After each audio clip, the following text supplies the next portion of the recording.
Bueno, buenas tardes a todos, buenas tardes a los compañeros presentes, buenas tardes a los compañeros que se encuentran en el Zoom, que ya están conectados. Vamos a dar comienzo hoy con la cuarta charla de este ciclo de charlas Todo Precios Políticos que nos propusimos ya hace casi un mes, ahora hace un mes, en la cuarta charla. Ustedes van a ir viendo que fuimos, digamos, enlazando una charla con la otra charla, porque la verdad es que a medida que uno va a ver cómo concluimos el jueves que viene con sistema de producción agropecuario alternativo, ¿no? O sea, la idea es, traemos todo lo que estamos viendo, y la charla que viene es una charla que va a ser más de generación de preguntas y de intrigas y de cosas para ver de qué manera seguimos y de dónde salen y cuáles serían las propuestas. Dicho esto, hoy me acompaña Fernando, que es el responsable primario de la charla. Mati está por Mendoza, haciendo de papá, así que está conectado y va a tener que intervenir y hablar cuando tenga ganas, avisa y entra. Mati, ¿estás por ahí? No, no está. Sin audio, no. Sin audio. Ah, bueno. Bueno, no importa. La charla de hoy es la hidrovía. O sea, la pelea por la cuenca del... Es más que la hidrovía. Nosotros le decimos la hidrovía, pero como lo plantea Fernando, es una pelea por toda la cuenca del Plata, que es lugar de salida de las riquezas de... O sea, si nos remontamos a la historia, ya era cuando nos la sacaban. Acuérdense que la guerra de la Triple Alianza contra Paraguay era porque Paraguay en ese momento era el estado de Sudamérica más adelantado, tenía fábrica de armas, tenía trenes, tenía cosas que no tenía el resto, y cuenta toda la historia que digamos, ustedes se acuerdan que Europa trabajó mucho tiempo con los avanzados científicos que iban a hacer los relevamientos, las cosas, todo, que decía, bueno, acá encontramos biológicamente Darwin, toda esta gente, encontramos esto, encontramos lo otro. En ese momento, la revisión era, Inglaterra estaba perdiendo en la zona del Mississippi, donde estaba en guerra por la guerra de la secesión, y estaba buscando dónde producir algodón, porque perdía el algodón del Mississippi, en el medio de lo que sería la revolución industrial. Y el lugar más adecuado, o sea, habían dos lugares adecuados climáticamente hablando, la India y Paraguay. Y Paraguay en ese momento era un estado independiente, por lo tanto fue necesaria la guerra de la Triple Alianza, en la cual vergonzosamente estuvimos involucrados como argentinos, con los uruguayos y con los brasileros. Así que digamos, la pelea por la cuenca del Plata lleva sus años, ¿no?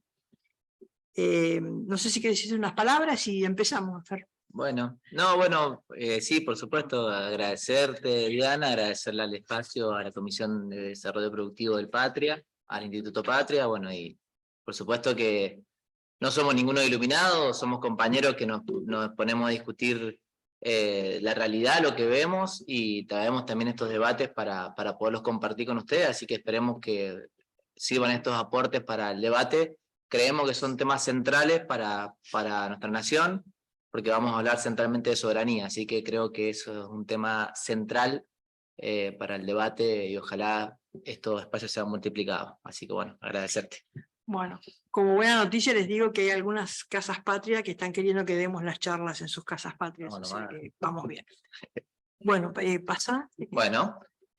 Ahí arranco yo con algunas cosas y estábamos trabajando en un momento algunas ideas con Mati y traje a colación de que en realidad somos un país joven que traemos pecados de juventud en la actualidad, ¿no? Entonces, la frase "el virrey no da permiso para plantar el laurel ya fue plantado sin permiso del virrey" es una hermosa canción que cantan los trovadores, pero que si uno la analiza, claramente era lo que pasaba en ese momento, digamos, ¿no? Buenos Aires tenía prohibido comercial, tenía prohibido hacer cualquier tipo de cosas, estamos hablando de la colonia, y se crió, se gestó y creció a la sombra y al contrabando, ¿no? O sea, esto viene, ya estamos hablando desde antes de 1810, pasa la siguiente. Ahí lo que traté de poner un poco es, bueno, lo que creció en la sombra, pero ¿qué es lo que pasaba? Cuando aparece, digamos, el virreinato del Río de la Plata no estaba, nosotros dependíamos del virreinato del Perú, y solamente se podía comerciar con España. Los comerciantes españoles, aprobados en Cádiz, o sea, se les daba el brevet de comerciantes españoles, que trabajaban con Lima. Buenos Aires tenía prohibido comerciar hacia afuera, solamente tenía que recibir los productos que venían por el Camino Real, el que pasa, digamos, o sea, era la 9, es un pedazo de la 9, la 8, y después engancha por la altura de Santiago, en Córdoba, Santiago para el norte, bueno, por ahí. Y lo que quería sacar lo tenía que sacar por el mismo camino. Venía de ahí y iba para allá. En el 1778 la situación era insostenible, entonces se hace todo un tratado de libre comercio, Buenos Aires comienza a poder comerciar desde Buenos Aires, pero el problema era que ya estaba toda armada el sistema de contrabando. Y los contrabandistas eran las grandes, digamos, las grandes familias patricias, que eran familias españolas, o familias de criollos provenientes de la unión, digamos, de locales con españoles, que tenían que seguir siendo españoles, o sea, el comercio había crecido digamos, con portugueses, con ingleses, y con holandeses básicamente, y algunos franceses, y fue muy difícil que eso se revierta, eso no se revertió, y el contrabando se hacía, si uno lee los papers de todas las historias y investigaciones que se hicieron de aquella época, el contrabando era desde Buenos Aires hasta la zona de San Pedro, todo ese litoral, mayoritariamente la zona de San Isidro, el 65% más o menos salía por esa zona, pero llegaba hasta el arroyo de las Conchas, que es un tributario del arroyo de la altura de San Pedro.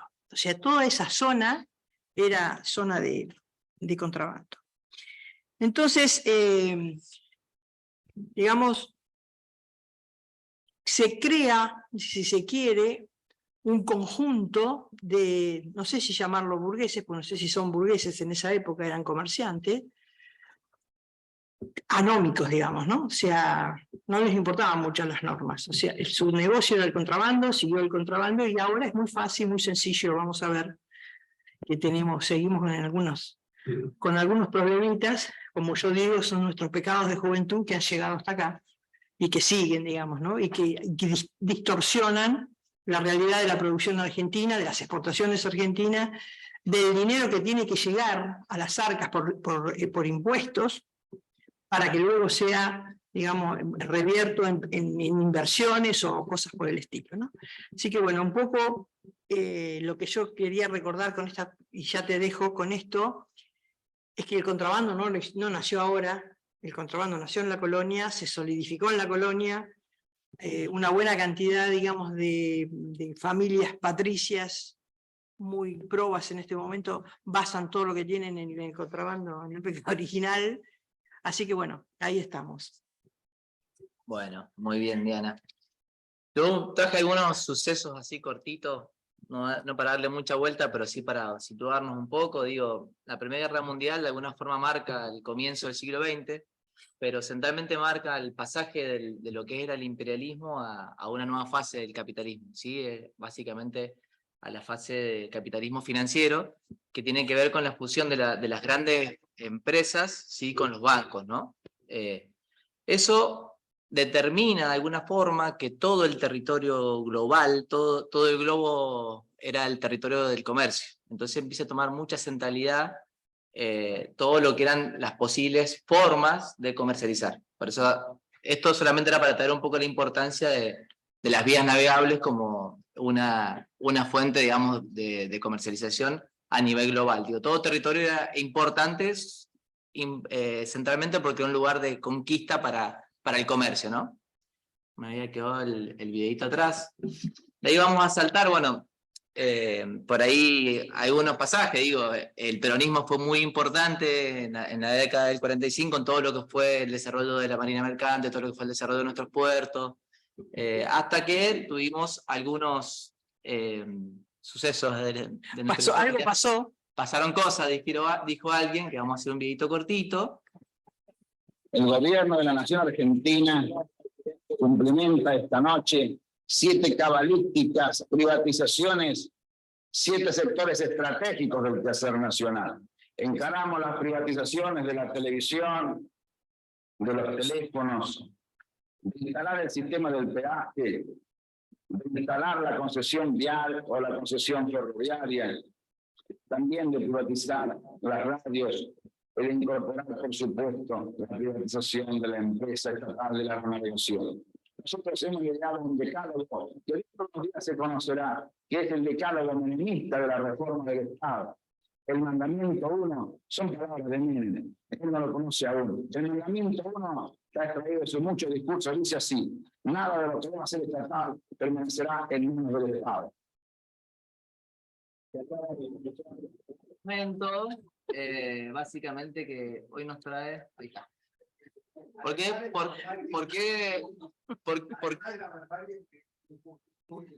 Bueno, ¿por qué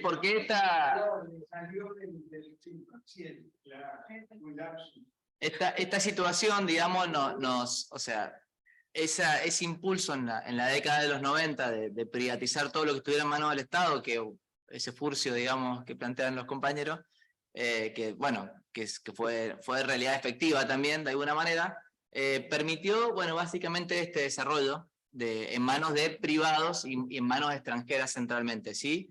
Yo agregaría a la privatización la reestructuración del Estado y el achicamiento del Estado, o sea, no solamente en la privatización de las empresas del Estado, sino también en el achicamiento del Estado. Cuando se hace el achicamiento del Estado, que está regido por un acuerdo con el Fondo Monetario Internacional, no, con el Banco Mundial, perdón, con el Banco Mundial, la contraparte del achicamiento del Estado era la actualización de todo el Estado para incorporación de la tecnología al Estado, computadoras, la capacitación, de los que quedaban, por supuesto, la capacitación, etcétera, etcétera, etcétera. El único área del Estado que no tuvo acceso a los préstamos del Banco Mundial para generar toda la capitalización nueva, la generación de capacidades y computadoras, y etcétera, etcétera, etcétera, fue la Dirección Nacional de Migraciones. Para que quede claro. Hugo Franco. El salariazo de Menem, que nos subieron los sueldos, pero dejaron abiertas las fronteras. Entonces se generó una masa, digamos, de fuerza de trabajo no sindicalizada, que era la gente que entraba, digamos, de los países vecinos, que fue eso lo que generó un crack sobre las negociaciones paritarias de las empresas, de los sindicatos. Exacto, porque esa gente no tenía problema. Además, no estaba sindicalizada, o sea, se cambió la forma de trabajo o sea que no es solamente la privatización, ¿no? O sea, fue todo una cosa muy bien armada. Tal cual. ¿Querías agregar algo? Sí, espérate que si no te dan, no escuchan los compañeros que están en el Zoom. el tema de las privatizaciones, no, el premio se lo lleva el señor Carlos Saúl y compañía. Pero no nos tenemos que olvidar 2 ítems que fueron fundamentales para que eso suceda. Punto 1, esas privatizaciones se pagaron con papeles sucios que eran bonos que había emitido Alfonsín. Punto 2, si Alfonsín, el último ministro de producción que tuvo, supongamos que era producción, que se llama Tanoira, Sí. que es el que lo reemplaza, ¿Cómo se llamó esa área que era productiva, digamos? Sí, y que ya él había abierto la privatización de los ferrocarriles, ya había llamado, o sea, todas esas privatizaciones ya estaban puestas por el plan de Juan Vital Zurruil, que no nos tenemos que olvidar, porque es un eslabón más, porque si no pareciera que, llegó y pasó, no, porque ya venía. todo eso se pagó con papeles sucios, no le quedó un puto peso a la Argentina. Sí. De acuerdo, Muy bien. sigamos. Bueno, básicamente acá un poquito lo que trajimos es un mapa que de alguna forma muestra, digamos, cómo está conformado, digamos, nuestros puertos fluviales centralmente, bueno, con el gran peso que tiene la zona, lo estoy marcando acá, pero ahí no se ve, la zona de Gran Rosario, que es ese primer eslabón, ¿no? Entonces toda la zona metropolitana, y después están todos los puertos marítimos hacia el sur centralmente. Y después, bueno, en la gráfica que está a la izquierda, o ustedes la ven a la derecha, bueno, marca todo lo que es el polo industrial centralmente, y bueno, fíjense el fuerte de la zona, obviamente, de todo lo que es Rosario, zona donde de los 18 puertos solamente nos quedan 4, a capitales privados argentinos, digo, ¿no? Los otros 14 son extranjeros, además de ser privados. Un poquito era un resumen de, bueno, por qué el estado hacia dónde hemos llegado con ese estado de situación. Pero acá un poquito, esta es la descripción del principal polo, que es el polo Rosafé, que se llama, bueno, o el polo del Gran Rosario, que también se plantea. Son 70 kilómetros de frente de puertos. Exactamente. Bueno, y ahí están, digamos, ahí no sé si se alcanzan a ver, pero van a ver varias empresas que muchas veces en estas charlas hemos hablado. Fíjense, Cargill, Dreyfus, no sé si les suena, Toeffer, a ver cuál otro está, Martins, por ahí estaba Molinos Agro, o sea, todas empresas, también está ACA, también está Vicentín, esos son los nacionales, digamos, más allá que son privadas, ya no es más nacional, está Glencore también, bueno, todo ese polo es uno de los polos de mayor tecnología del mundo, uno de los polos de mayor producción. Por este río pasa el 50% de la proteína global, ¿sí? Eso también es un dato que es importante. Y en nuestra economía doméstica nacional se nos va alrededor del 80% de las exportaciones en este polo donde estamos viendo, ¿no? Bueno, ahí yo no voy a entrar en uno por uno, pero más o menos para que vean de vuelta lo mismo. Ahí está un poquito más detallado, van a ver ADM, COFCO, Cargill, AGD, ACA, Rénova, Bunge, Vicentín, Molinos Agro, todas empresas que en todo este ciclo hemos estado hablando de que son las que más producen, las que más acopian, las que más venden, las que más exportan. Bueno, también son las que más, además son dueños de sus propios puertos, son dueños de sus propias salidas portuarias en nuestro territorio. O sea, trabajan en nuestra tierra, con nuestro trabajo, nos venden a los precios que quieren los alimentos y encima se los llevan a los precios que quieren de nuestros puertos, ¿no? Que son de ellos, digamos, básicamente.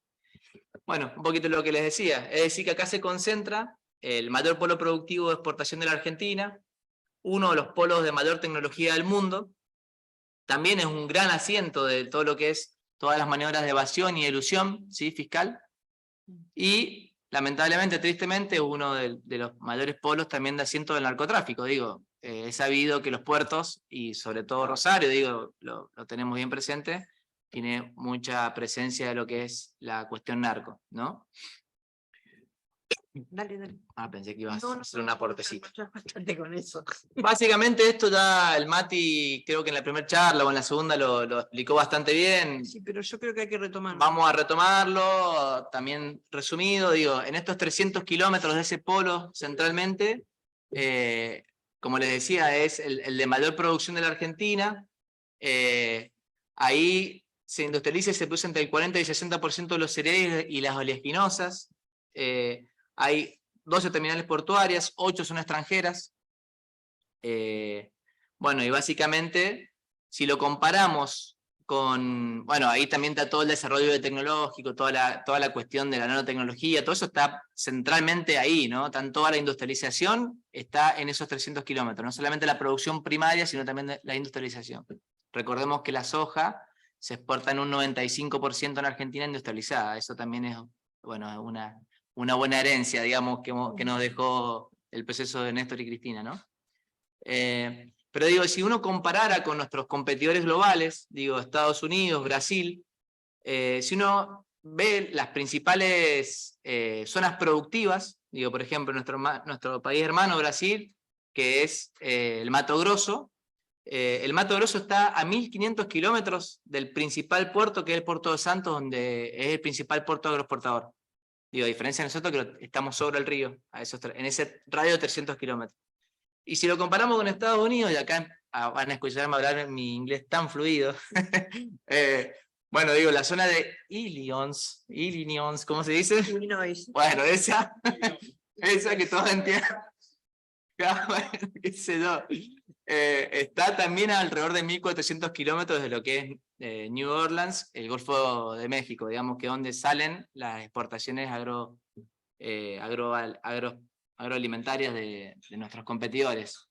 Lo mismo, pero en grafiquitos, digamos. Lo que es importante es que nosotros decimos muchas veces que tenemos un polo de desarrollo altamente competitivo. Porque tiene la tecnología, la gente, etcétera, etcétera. Lo que no se pone en el paquete de las ventajas competitivas que tiene nuestro sector es la logística. Claro. O sea, estamos hablando que para salir no necesitan tener camiones llevando aceite, llevando harinas, etcétera, etcétera, porque están sobre el río. Claro. Así que dentro de lo que serían sus ventajas competitivas está la Argentina, que les dio el acceso al río con sus puertos privados. O sea, eso es un tema que hace también a la competitividad. Y por eso son tan competitivos con Estados Unidos y con Brasil, que pese a que ellos, los demás, tienen más volumen que nosotros estamos en un nivel de competitividad dado por la logística muy alto. Exactamente. Así que es un tema que hay que tener en cuenta, ¿no? Perdón, además hay una cosa que no se menciona. Los precios de los commodities se toman con referencia a Chicago, aunque ese grano pase de acá a Montevideo. Ya. Ya vamos a tocar ese tema. No te preocupes que tenemos desarrollo para esa parte también. Sí, pero es verdad, está bien, compañero.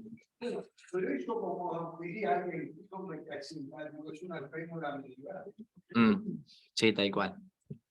Tal cual. Bueno, pero que también es un repaso rápido porque ya lo hemos abordado estas temáticas, pero digo, básicamente, ¿cómo está compuesto nuestro comercio exterior? Digo, porque estamos hablando centralmente de los puertos y los puertos son lugar de salida de nuestras exportaciones. Digo, el 70% del total de las exportaciones están compuestas por todo lo que es lo agroalimentario, ¿sí? Alrededor de un 30%, un 29% para ser más exacto, tiene que ver con todo lo que son producción primaria, ¿sí? Granos, oleaginosa y demás. Alrededor de un 40% todo lo que son las manufacturas de origen agropecuario, ¿sí? Aceites, harinas, subproductos y demás. Pero si tomamos ese 70%, el 30% está compuesto por el sector oleaginoso, un 17,4% el sector cerealero, un 6% el sector bovino, que lo vimos en la última charla, y un 4% el sector frutícola, ¿sí? Ahí hay que tener en cuenta que cuando Cristina se va, 2015, yo creo que no me acuerdo si fue 2010 o 11, en el segundo periodo de Cristina, las manufacturas de origen industrial habían sobrepasado en materia de dólares de exportación a la manufactura de origen agropecuario. Luego tenemos 4 años amarillo con un sistema de primarización muy fuerte y vuelven a estar todo lo que es agroindustrial por encima de los productos, digamos, industriales. O sea, que están recuperándose ahora y que sí, digamos, con el tema de la energía, claramente van a superar las exportaciones de lo que sería el factor agropecuario o sus subproductos y productos y subproductos. O sea que es un proceso importante lo que pasó de primarización en esos 4 años. Claro, sí, tal cual. Proceso de reprimarización. Bueno, y acá está, digamos, qué es lo que se produce y qué es lo que se comercializa en la Argentina, en este gran polo tecnológico, en esta biosfera y que tiene tanta riqueza que nos ha tocado naturalmente, ¿no? En esa región. Digo,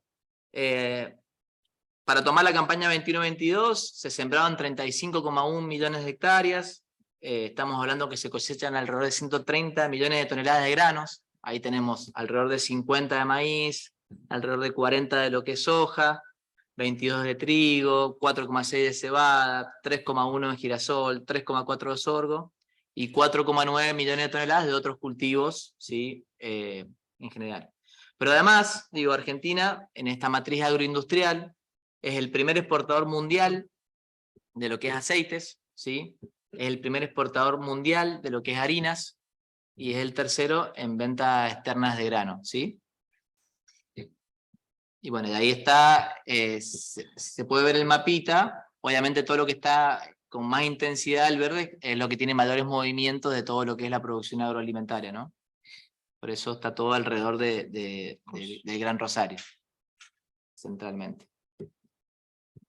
Bueno, de acá empezamos a volver a escuchar algunos nombres que recién veíamos, ¿no? Cuando vos decís, bueno, ¿y quiénes son los grandes exportadores en la Argentina, los principales 5 grandes exportadores? Bueno, acá te encontrás tomando, esto se va moviendo todos los años, no son siempre los mismos, o sea, son siempre los mismos, pero van cambiando sus posiciones, a veces están primero, a veces están segundo, o a veces tercero y primero, pero no dejan de ser los mismos.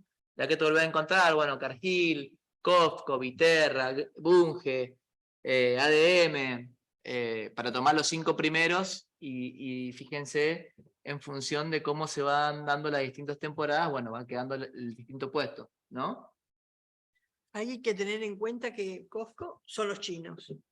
Y si uno hace un comparado entre las exportaciones de granos y las exportaciones de productos, de subproductos, ellos vienen bajando el nivel de exportación desde Argentina de subproductos y mantienen granos. Porque hay un plan estratégico chino muy claro que lo que dice es: compro el grano, industrializo en China, claro. porque lo que quiere es la mano de obra ocupada en China. Entonces, al principio era las discusiones de apertura de mercado con ellos era sobre aceites y harinas, las exigencias de ellos para aceites y las exigencias de ellos para harina, aceite básicamente de soja y harina de soja, y poco grano, o sea, no nos exigían normativas en materia de granos. Ahora se fueron subiendo las exigencias en aceite y en harina, entonces en este momento uno exporta aceites como si fuera aceite crudo, o sea, aceite refinado por las exigencias de ellos te lo pagan como crudo, porque no quieren que le vendas ni aceite ni harina, porque ellos están posicionados en llevarse el grano para hacer las transformaciones en China, y se ve cuando vos analizás cómo van subiendo, cómo van bajando, observás eso. Muy bien. Bueno, ¿qué pasa con lo que es todo lo que son las declaraciones juradas por grano, legumbres, harinas proteicas y aceites vegetales? Bueno, lo mismo, ¿no? Volvemos a encontrarnos en el orden, en el top 10 si quieren, volvemos a encontrar Cargill, COFCO, Viterra, Bunge, ADM, Dreyfus. Bueno, ahí en 7º lugar recién aparece una empresa nacional, ACA, ¿sí?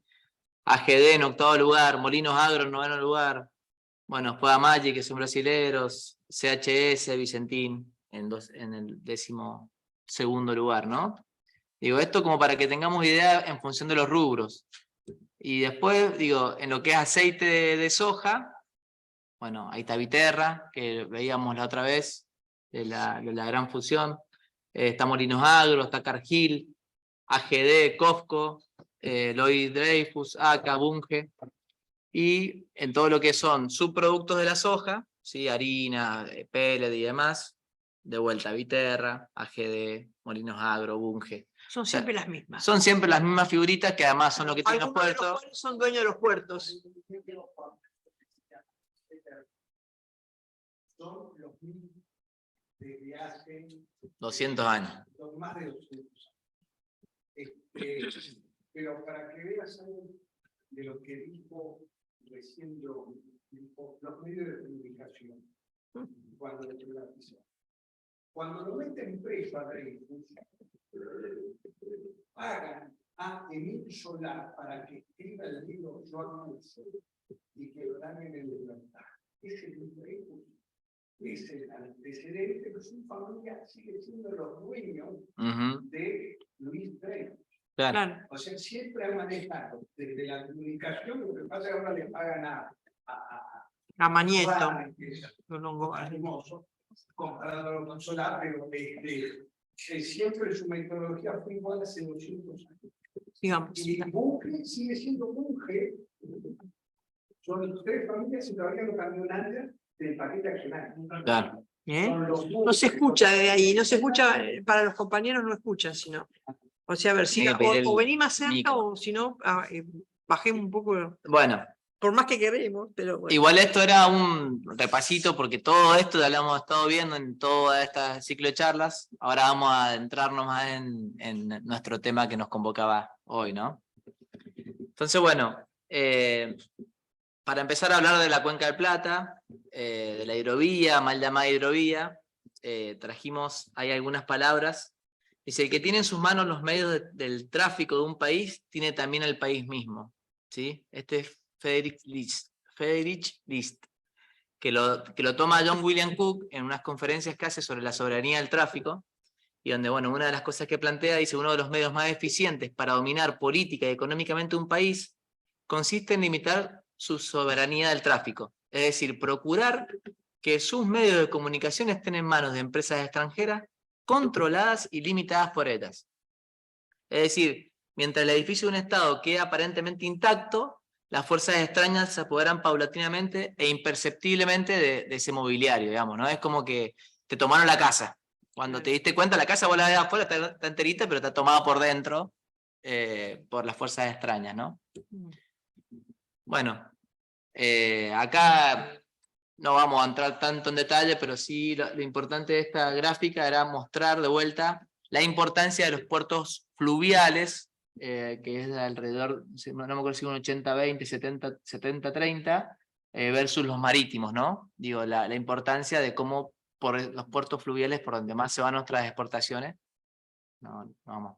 El derrame se hace por ahí, Exactamente. se hace por puertos fluviales. Bueno, y como este trabajo nosotros este trabajo que presentamos hoy en realidad tiene que ver con un dossier que trabajamos colectivamente desde el Centro de Estudio Agrario con el equipo del CEA en el año 2021, cuando se empezó a discutir 2020 en realidad y 2021. Y bueno, y ahí nos encontramos con una serie de estudios, que algo ya me spoileó Matías la charla pasada, me dio una bronca porque estaba ahí sentadito y lo escuchaba. No, digo, nos pusimos a traducir un estudio que hace el Instituto Wider, un instituto que es dependiente de la ONU, de las Naciones Unidas. No estamos hablando del Instituto Patria, no es la Cámpora, no es C5N, es la ONU, que la ONU plantea, en un estudio que hace a nivel global de la evasión fiscal, plantea que de manos de las empresas transnacionales, los países del mundo pierden alrededor de 500.000 millones de dólares por año. ¿Sí? Esta fuga, esta evasión, esta ilusión fiscal, obviamente se agudiza en los países más pobres, que llega a veces a alcanzar al 6% de su PBI, ¿sí? O sea, perdón, de todos sus ingresos por recaudación fiscal, y en los países más ricos hay alrededor del 2,5%. Pero además de ese estudio lo que veía, que todos los territorios del Reino Unido, los territorios de ultramar dependientes de la corona, El Commonwealth. Exactamente, eran responsables de prácticamente el 40% de esas evasiones, ¿no? Que estaban alrededor de los 160.000 millones de dólares. Es decir, que no se habla de que hay algo que está roto, sino que hay algo que está programado para fallar, ¿sí? Hay algo que está planificado, que decía vos también recién, ¿no? Sí. Pero, ¿qué pasa? No sé si está acá. Bueno, más adelante, vení. Claro, acá. Esto, obviamente, que socava la capacidad de esos trabajadores, de esos productores, de esos gobiernos de apropiarse de todo ese valor que generan, disminuye la oportunidad de esos pueblos, y obviamente acá se agudizan las diferencias que hay, obviamente, en las cuestiones de género, todo son mucho más golpeadas las mujeres y las niñas, obviamente por una cuestión de la falta de igualdad que hay. Además crea incentivo a esas empresas a que sigan fugándola, porque obviamente ven el negocio y se quieren parar de ese lugar, y acentúa por supuesto la desigualdad entre los países. Pero ¿qué pasa cuando nosotros nos metimos en Argentina? Porque eso hablaba a nivel global. El tema de cuando tomamos Argentina estaba entre los primeros 5 países con mayor evasión fiscal. Estamos hablando de un estudio que era del 2017. Y ese estudio planteaba que en ese año la evasión había sido por un total de 21.000 millones de dólares. Si ustedes toman lo que Argentina exportaba ese año, o sea, en materia de agroexportación, digamos, todo lo que es complejo cerealero oleaginoso, está en el orden de los 21.000 millones, entre los 20, 21, 22, 25, siempre nos hemos movido, salvo estos últimos años que hemos andado en el orden de los 40 por el superciclo de las commodities, la guerra, la pandemia, bueno. Pero si no, estamos en el 20, 21, 22. O sea que estábamos hablando que se evadían el 100% los muchachos. Se la llevaban el 100%. Dejaban una y se llevaban una, digamos. Y eso representaba para ese año en Argentina un 4,4% del PBI. ¿Sí? Pero bueno, la pregunta es cómo era ese modo operandi, digo, porque también hay que tratar de entender qué pasaba, cómo hacían esas operaciones. Y bueno, básicamente era la empresa Cargill Argentina que le vendía a la empresa Cargill Francia o Cargill Paraguay. Digo, lo vimos después en Vicentín, que fue un poco más claro, con Vicentín Paraguay, Vicentín Argentina. Yo te vendo y te compro a vos, entonces declaro lo que quiero, te digo lo que quiero. Te vendo En lo que quiero. general se subfactura lo que se exporta y se sobrefactura lo que se compra. O sea, se importa a precio bill y se vende a precio bill por debajo, digamos, ¿no? O sea, es una manera, esa brecha es lo que favorece la ilusión. Tal cual. Después hay algunos otros mecanismos para el físico, digamos, ¿no? Esto estamos hablando en materia de granos, algún tema, ahora Mitchell les cambió las balanzas en todos los puertos, porque las balanzas, nosotros teníamos más o menos detectado que las balanzas al ingreso en Rosario, suponete, si vos mandabas un camión con 3.000 toneladas, te pesaba 2.900. Claro. Entonces le decían al productor, me mandaste 2.900, el productor decía, no, yo te mandé 3.000, bueno, llévatelo de vuelta. Con el camión en la puerta del puerto es imposible de pensar, porque hay una logística y hay un costo de flete. El camionero dice, yo te lo tiro al costado de la ruta, no me hagas volver, y arreglate con el grano, que entonces era más fácil decir, bueno, sí, está bien, pagame 2.900. Claro. Luego, cuando se exporta, dijimos que el 95% se exporta como manufactura. Cuando se genera la manufactura, digamos, ya sea aceite o ya sea harina, hay un valor de reconversión. O sea, si vos tenés una determinada cantidad de toneladas, vas a exportar una determinada cantidad que ya está previsto, ya está prefijado, porque tiene que ver con la manera en que se produce el aceite y la harina. Con lo cual, si vos tenés grano de más y declarás aceite y harina de menos, te sobran granos, ¿no? O sea, algo hay que hacer con esos granos que entraron y que entraron en negro, que eran todos esos 100 toneladas por camión. Estamos hablando de que en plena temporada de un buen año, no como un año de la sequía, en Rosario pueden entrar 5.000 camiones por día. Estamos hablando de 100 toneladas por 5.000 camiones por día, ¿no? Entonces, estamos hablando de un volumen importante. Entonces queda un remanente de grano que tenés que hacer algo, porque no le podés decir a la FIP, no, mirá, tengo 100, pero soy tan bueno que en lugar de transformar 100, es como si hubiese transformado 200 en harina y en aceite. Entonces ahí empiezan a jugar las barcazas paraguayas, ¿no? Las barcazas paraguayas, nosotros sabemos que salen de algún puerto del sur de Paraguay, que es nada más que para eso. Salen en general, en determinados momentos del año, certificadas como llenas, un convoy de barcazas, certificadas como llenas, pero vienen cargadas en la mitad. Entonces, atracan a los... Estamos hablando de lo siguiente, estamos hablando de una barcaza paraguaya que nunca se nacionaliza, por lo tanto la aduana no puede entrar, que no se nacionaliza, es un tránsito por la hidrovía, de una hidrovía que compartimos en el Mercosur, se rellena con todo ese grano que les quedó ahí y se va, llena a Uruguay. Ahí es una manera de ese grano de más, ese grano físico de más, sacarlo del medio, digamos, ¿no? En algún momento ustedes deben haber leído en los diarios, incluso el mismo sector estaba diciendo no, porque se retienen los hilos y los productores mandan soja de contrabando a Paraguay, a Brasil, en camiones, qué sé yo, que esto. En un momento el propio sector que transformaba estaba faltando porque decía que los productores retenían grano en el campo y no se los mandaba.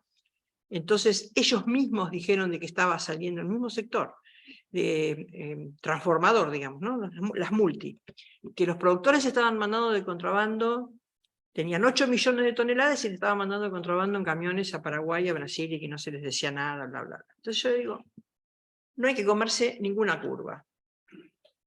Si los productores intentasen pasar de contrabando 1 millón de toneladas de soja por Paraguay o por Brasil en camión, hablamos de 2.534 camiones, 435 camiones de kilómetro por la ruta.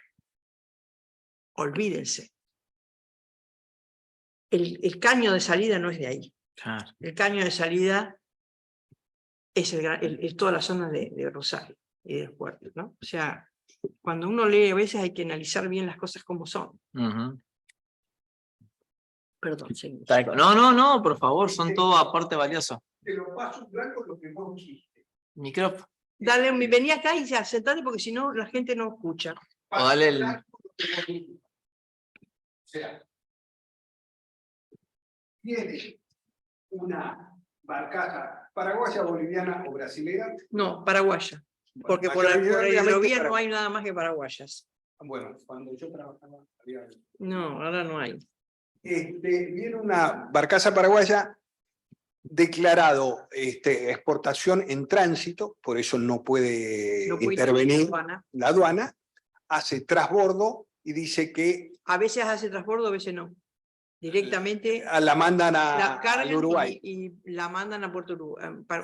A Palmira. Bueno, le hacen trasbordo y acá se cargó el grano en negro, que no está declarado. ¿Sí? El barco completa. Dice que sale con 30 toneladas, cuando en la 30.000 toneladas, cuando en la realidad está saliendo con 45. En realidad, los convoyes son más o menos de 30.000 toneladas, traen 15, cargan 15. Por eso, 30 sí, más o menos es eso.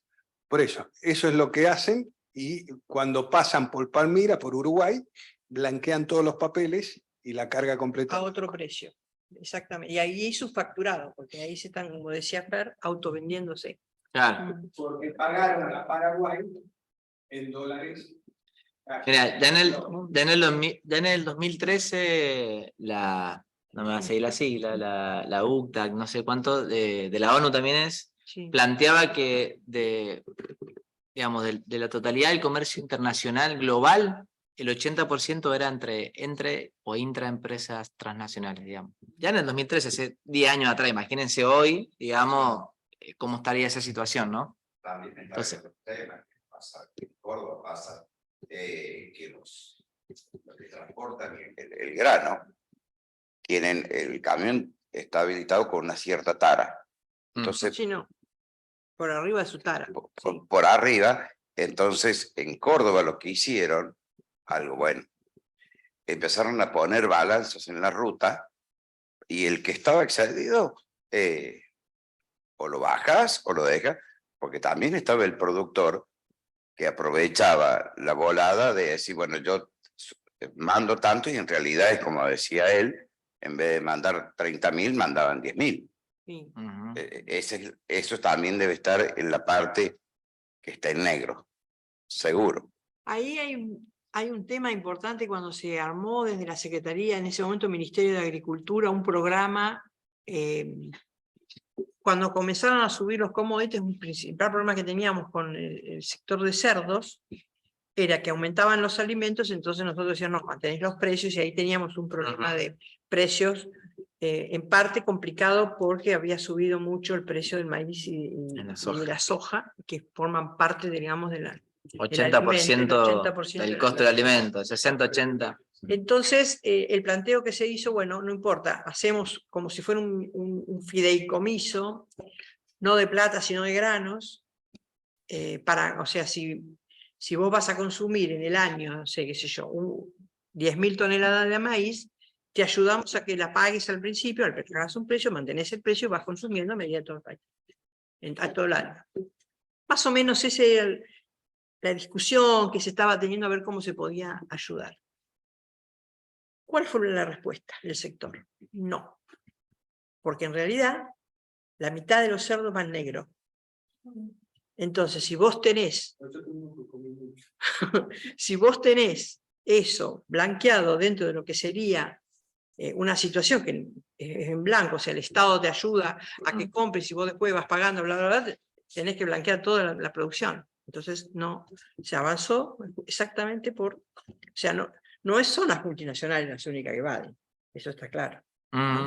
Eso que yo les decía al principio, hay una cultura de la evasión, al no pago de impuestos, que también lo podemos encontrar, yo les decía el otro día, ver, todos los que tienen gente trabajando en su casa, la tienen en blanco, es lo mismo, chiquitito, es lo mismo.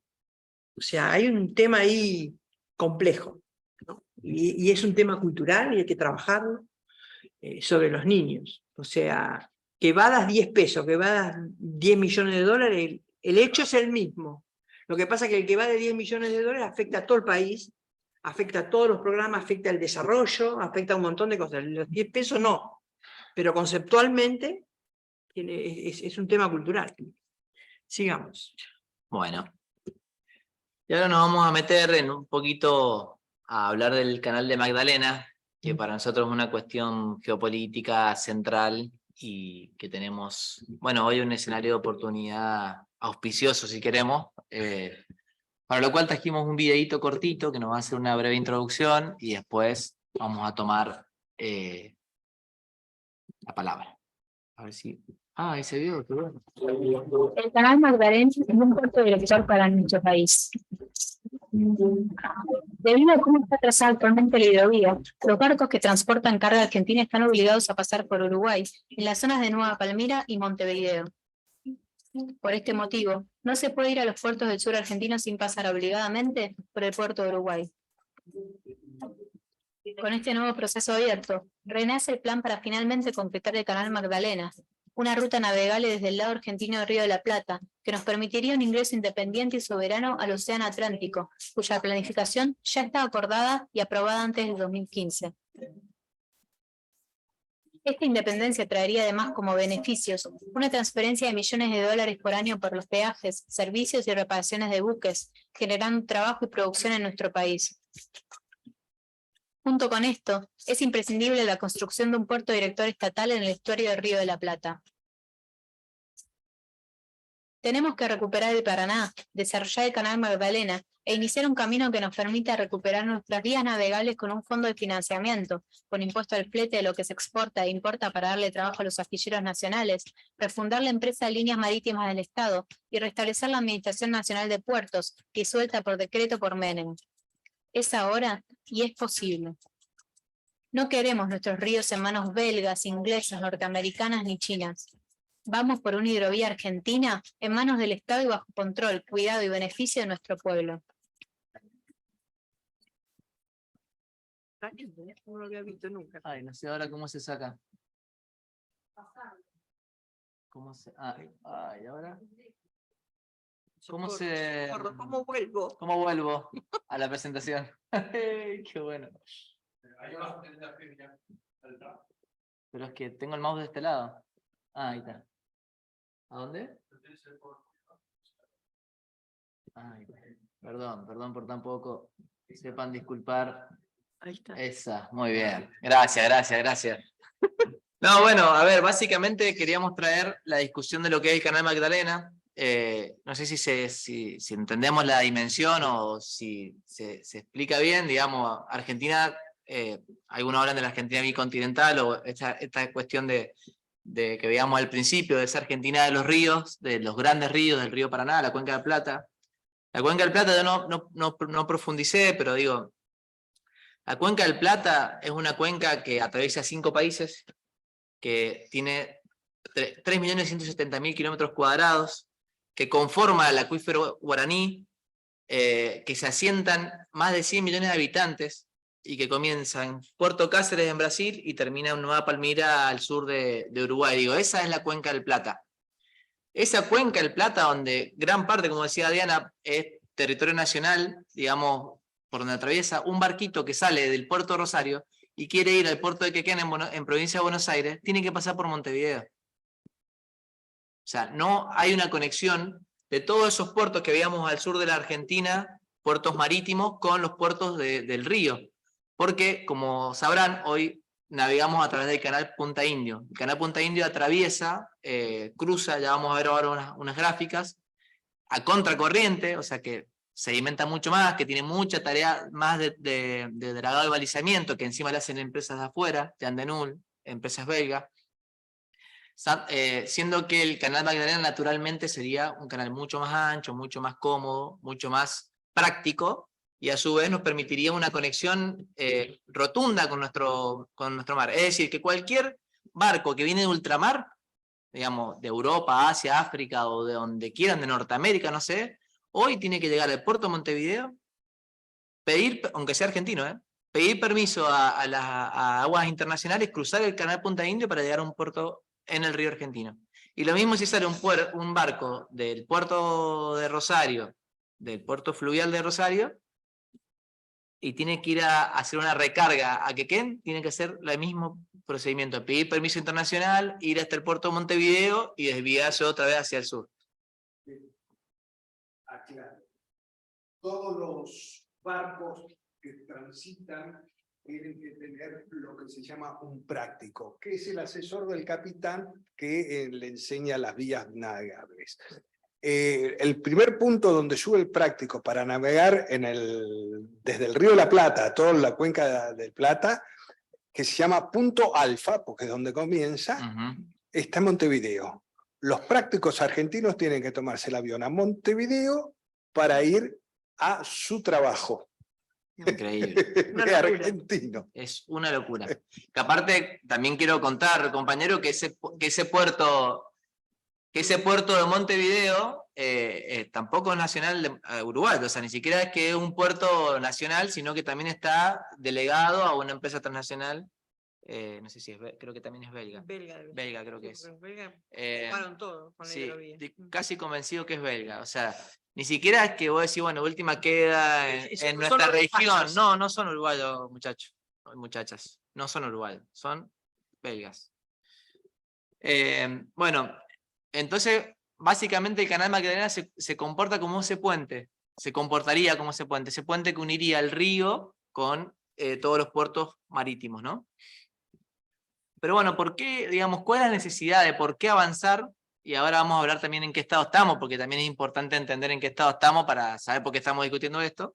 Digo, por año, en las aguas navegables del Río de la Plata circulan 4.500 buques mercantes, que tienen que ir en fila india, porque básicamente tiene un solo carril, digámoslo, si queremos así en criollo, o sea, es muy angosto el canal Punta Indio, tiene solamente algunas zonas de sobrepaso o de franqueo, que se llama, que es solamente en algunos momentos que se ensancha donde pueden pasar, pero si no tienen que ir en filita india, ¿sí?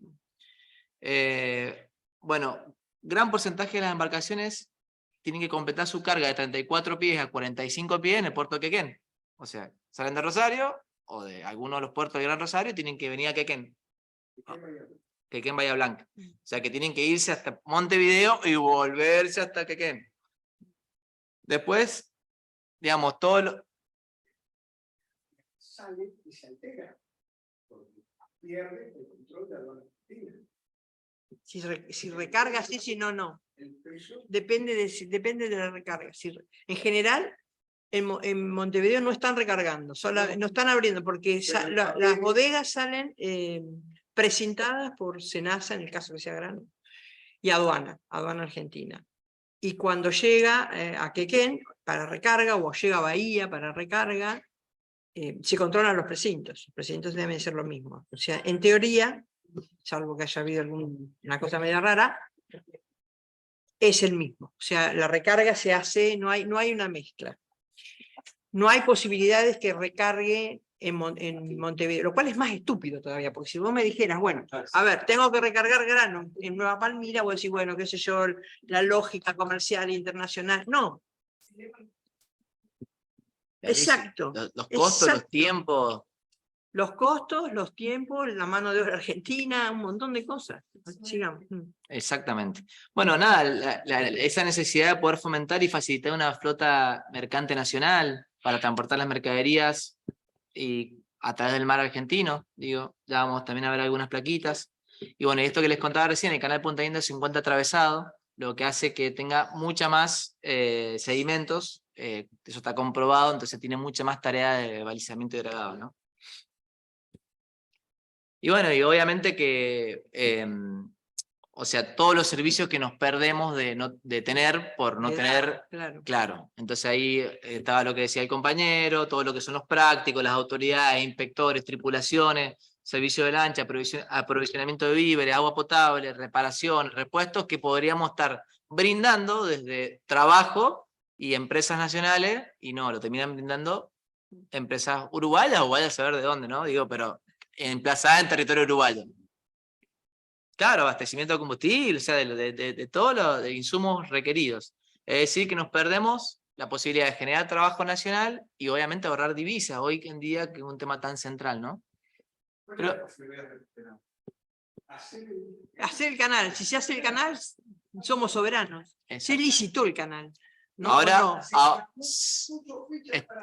No, no, está abierta la licitación hasta el 31 de julio. Del 5 de abril al 31 de julio se abrió, el 20 de abril pasado en un acto que hizo Alberto con Kicillof.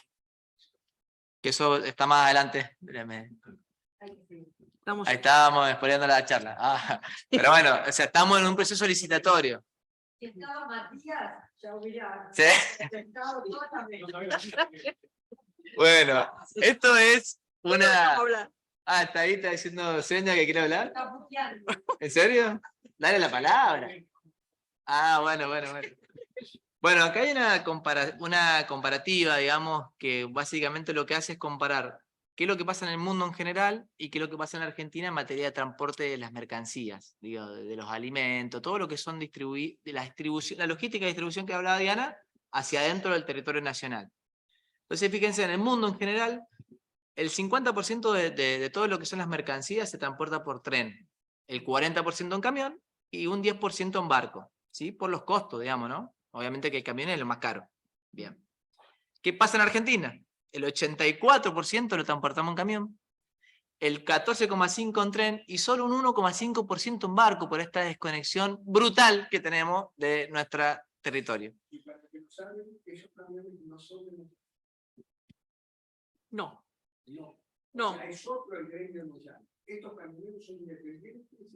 Estos camioneros entran en el transporte, son los del acuerdo TAC con Brasil, que cuando se hace el acuerdo con Brasil, al inicio del Mercosur, la flota nuestra era vieja, era obsoleta, la flota de ellos era nueva, entonces se mantuvo lo que existía, como si yo te dijera, yo no recuerdo los porcentajes, pero como si yo te dijera, los camiones 80 van a ser de Brasil, el 20 tuyo, porque no tenés más, no tenés nuevo, y no se volvió a reformular eso.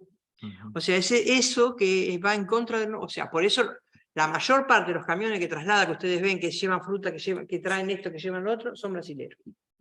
Exactamente.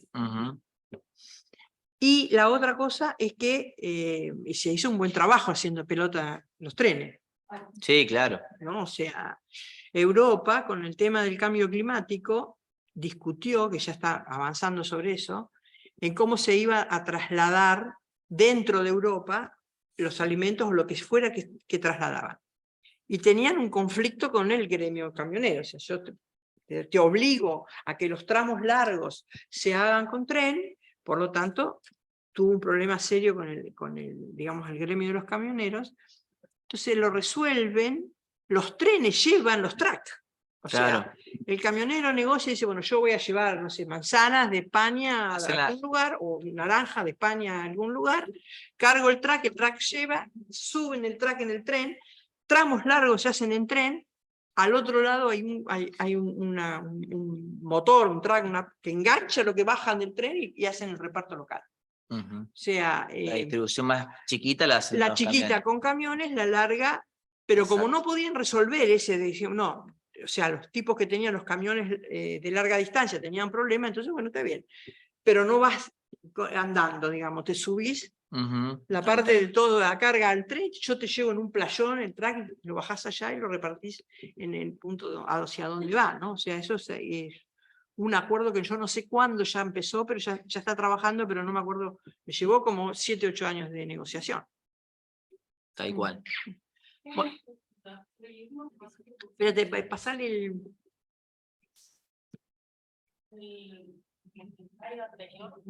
El 1,5% que está en los barcos en Argentina, frente al 10% de los barcos en el resto del mundo. En la existencia del Canal Magdalena, en pleno uso de su funcionamiento, ese porcentaje, ¿en cuánto potencialmente aumentaría con esa soberanía? No sabemos. Se daría vuelta No totalmente. sabemos. Imagínate que vos podrías ir directo. O sea, hoy estaba viendo también otra fragmento ahí de una charla. Por ejemplo, los muchachos que tienen que ir a la Antártida, que salen también de los puertos de Buenos Aires, hacen lo mismo, tienen que irse a Montevideo, o sea, no hay, o sea, vos no tenés forma, salvo que salgás, obviamente, de Bahía Blanca para el sur.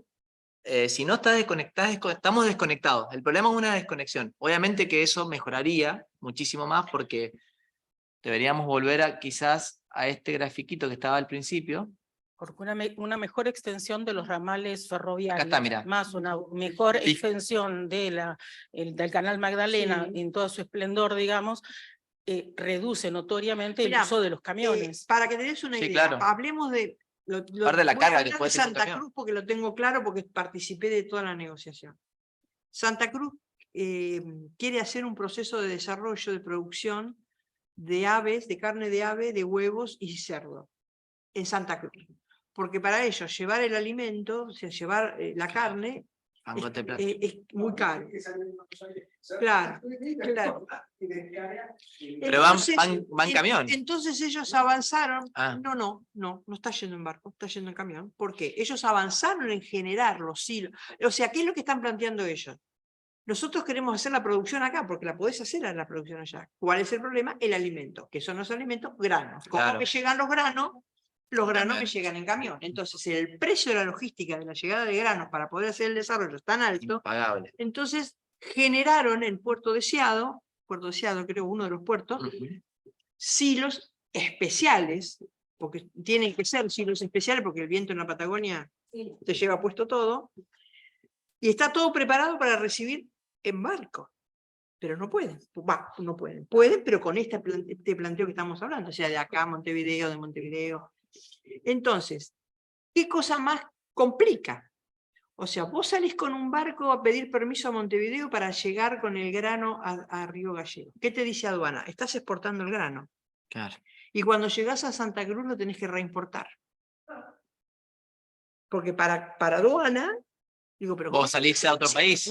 Claro. Si es lo mismo, o sea, si es como, para vos, es tuyo, es un barco que te lleva, por más que sea por agua, es interno. Dice, sí, pero con el proceso que está, yo tengo que hacer una exportación en Buenos Aires para hacer una reimportación en Santa Cruz. Increíble. No se puede considerar, o sea, si vos estuvieras a lo largo, sin hacer estas salidas y entradas y qué sé yo, sería como si, bueno, lo hago en tren, lo hago en barco, lo hago en camiones, ¿no? O sea, es todo un despiole la logística. Tal cual, sí. Vamos a volver a donde estábamos. Vamos por acá. Bueno, acá nosotros lo que trajimos fue un informecito que hace poco saca el CEPA, el Centro de Estudios, ahí está Lecher, y que básicamente lo que ellos analizan es la cuestión económica de cómo impactaría, justamente no sé quién, la compañera que preguntaba, la cuestión económica de habilitar el Canal Magdalena, que hoy, como decíamos, está en un proceso licitatorio, ¿no? Y ellos lo planteaban como impactos directos, o sea, impactos en tiempo, impactos directos y impactos indirectos, ¿no? Entonces, lo que planteaban es que en términos de tiempo, se mejoraría entre un 4 y un 10%, dependiendo de la traza de navegación, digamos, todo lo que son, lo que viene del tráfico del norte, es decir, lo que ya viene más cercano a Montevideo, y hasta un 80% en tiempo, lo que viene del sur, de todos nuestros puertos marítimos, como que recién suben, está, digamos. claro, que están subiendo, como recién veíamos, ¿no? Pero además, digamos, la utilización del Canal Magdalena podría generar entre 85 y 89 millones de dólares anuales de ahorro en todas las costas de servicio y cosas que se pagan, ¿no? Cuando, o sea, de las tasas, los impuestos que pagamos al atracar en puertos internacionales. Pero a esto se le suma el potencial beneficio económico que iría entre 60 y 154 millones de dólares de todo lo que son otros servicios, digamos, que podemos estar prestando, que estábamos viendo recién. Es decir, que estamos hablando entre 145 y 243 millones de dólares por año, que podríamos estar mejorando nuestra ecuación, digamos, si esto sucediera, ¿sí? Pero bueno, ¿cuál fue el camino que tuvo este proceso del Canal Magdalena? Obviamente el proyecto lo presenta nuestra conductora, la compañera Cristina, en julio del 2013, se licita por primera vez en 2015, la gestión de Juntos por el Cambio obviamente cajonea este proceso, por supuesto. No solo eso, sino que después vota a libro cerrado que se entregue al puerto de Montevideo, creo que fue en el año 2018, perdiendo en ese momento 5.000 millones de dólares por año. Es una guasada de plata que fue muy generoso Mauricio, se ve con los hermanos vecinos uruguayos. Y bueno, y ahora, como decía, el 20 de abril pasado... La empresa belga, generoso con la empresa belga. Claro, porque ya lo había privatizado los vecinos del puerto, o sea, fue generoso con los belgas, ¿no?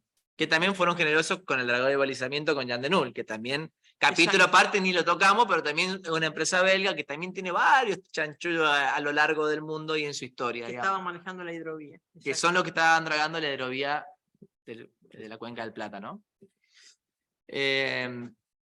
Bueno, el 20 de abril pasado, Alberto Fernández junto con Axel Kicillof hace un acto para lanzar la licitación, que como les comentaba está abierta del 5 de abril al 31 de julio, para lo que es el Canal Magdalena. Bueno, acá está lo de Macri, y bueno, obviamente que este hecho del Canal Magdalena está haciendo posicionar a muchos actores, digo, toda la Liga de los Gobernadores que están, digamos, alrededor de todo lo que se llama la cuenca, digamos, obviamente se han posicionado a favor, todo lo que son las organizaciones sindicales, políticas y sociales que están nucleados en la mesa de Lucio Mancilla, los gremios como Astillero Río Santiago, otros gremios industriales, los colegios de ingenieros, o sea, que se están posicionando a favor de esta necesidad que tenemos de soberanía, de poder construir este Canal Magdalena. Y yo acá, porque ya estamos cerrando, pero si me permitís, Diana, quiero tomarme una licencia de que, o sea, a ver, estamos hablando de un tema de soberanía, nosotros al dossier lo llamamos Obligados por la Vuelta, haciendo una analogía a una batalla patriótica que realmente fue, que no sé, muy poco se sabe de esa batalla, o muy poco se habla de esa batalla, y es muy necesario mucho más Lucio Mancilla, digamos, que nazcan mucho más Lucio Mancilla. Digo, estamos hablando que en el 1845 la Confederación Argentina, es decir, en ese momento estaba a la cabeza Juan Manuel de Rosas, o sea, estaba una tensión muy fuerte entre unitarios y federales, veníamos del fusilamiento de Dorrego, digamos, de la valla de 1828, había tensionado mucho la interna entre unitarios y federales, y los muchachitos querían meterse en nuestro río a toda costa. Ya habían empezado con negociaciones diplomáticas que no habían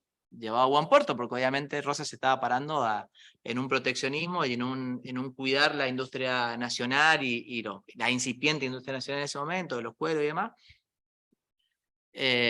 Y las dos más grandes potencias del momento, ¿sí? Los franceses y los ingleses, en una expedición que trajo 20 buques de guerra, que con la máxima tecnología del momento, estamos hablando que eran buques propulsados a vapor, cuando estábamos todos dependiendo de las velitas y de los vientos, los muchachos ya tenían buques propulsados a vapor, y 90 buques mercantes. O sea, me cuesta mucho dimensionar 90, o sea, 110 buques, 20 de guerra y 90 mercantes, que O se sea, querían meter por nuestro río. Llevemos también los mercantes, total, esto es un paseo. O sea, básicamente, claro, básicamente los muchachos o sea, es lo mismo que decíamos, o sea, antes era por los cañones y por las bayonetas y por los fusiles, y hoy es por las empresas transnacionales adueñándose de nuestros puertos, que se adueñan de nuestro comercio internacional.